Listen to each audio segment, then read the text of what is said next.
जख्मी हुई है। चंडीगढ़ मनाली नेशनल हाईवे की ये घटना बताई जा रही है। मनाली से हरिद्वार ये बस जा रही थी। हिमाचल रोडवेज ट्रांसपोर्ट कॉर्पोरेशन की ये बस, जिसमें एक बच्ची जख्मी हुई है। जब ये पत्थर बस पर गिरा तो उस वक्त एक बच्ची भी बस में सवार थी जो जख्मी है। चंडीगढ़ मनाली नेशनल हाईवे क्योंकि हाल बेहाल परिस्थितियों में है और ऐसे में पहाड़ियों से पत्थर गिरने का, लैंडस्लाइड का और इस नेशनल हाईवे के बाधित होने का सिलसिला बदस्तूर जारी है 3 साल से। मनाली से हरिद्वार जा रही बस यहां पर दुर्घटनाग्रस्त हुई है।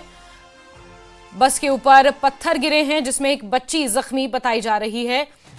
वीरेंद्र हमारे सहयोगी ज्यादा जानकारियों के साथ। वीरेंद्र, बच्ची की स्थिति को लेकर क्या अपडेट है? बस के अंदर जो अन्य सवारियां थी, क्या उन्हें अब वापस मनाली की ओर भेज दिया गया है? वो थोड़ी गंभीर बताई जा रही है और जो जोनल हॉस्पिटल कुल्लू है वहां पर उसका जो है वो उपचार चल रहा है।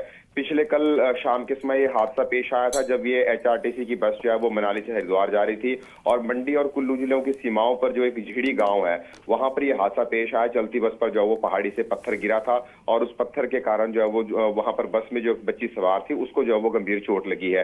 प्राथमिक उपचार नगवाई हॉस्पिटल में देने के बाद उसे कुल्लू रेफर कर दिया गया था, जहां पर उसका उपचार अभी तक जो है वो जारी है। और जो बाकी जितने भी सवार इसमें थे, यात्री थे, वो सारे के सारे ठीक है। उसके बाद फिर इसी बस के माध्यम से जो है वो मंडी तक उन्हें लाया गया और मंडी से फिर बस जो है वो शिफ्ट करके दूसरी बस के माध्यम से जो है वो सभी यात्रियों को भेज दिया गया है और बस को जो है वो मरम्मत के लिए वर्कशॉप भेज दिया गया है। जी जैस्मीन। बिल्कुल वीरेंद्र, इस बीच बड़ा सवाल यह है कि क्या एनएचआई के अधिकारी ये इंतजार कर रहे हैं कि यहाँ पर हिमाचल वासियों की या हिमाचल आने वाले टूरिस्टों की बड़ी संख्या में जान जाए, उसके बाद फिर इसे मरम्मत की जाए, इसके बाद इस पूरे नेशनल हाईवे को ठीक किया जाए? क्योंकि बदस्तूर लगातार ये सिलसिला इसी तरह जारी है। कभी पत्थर गिर रहे हैं, रास्ता बाधित हो रहा है, गाड़ियां उसके नीचे दब रही हैं, बच्चे जख्मी हो रहे हैं।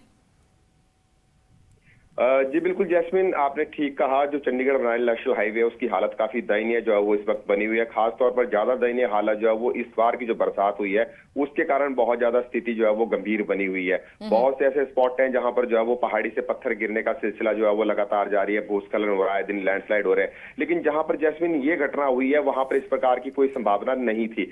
फिर भी जो है वो यहाँ पर पहाड़, क्योंकि ये जो पूरा का पूरा आप ये मान के चलिए आज की डेट में जो नेशनल हाईवे है वहां पर पहाड़ी से कब पत्थर, मलबा या कुछ भी आ जाए, क्योंकि जिस प्रकार से बारिश पूरे प्रदेश में हुई है तो ऐसी ऐसी जगहों पर लैंडस्लाइड की घटनाएं हुई हैं जहां पर शायद लोगों ने उम्मीद भी नहीं की थी कि यहां पर भी कभी भूस्खलन हो सकता है।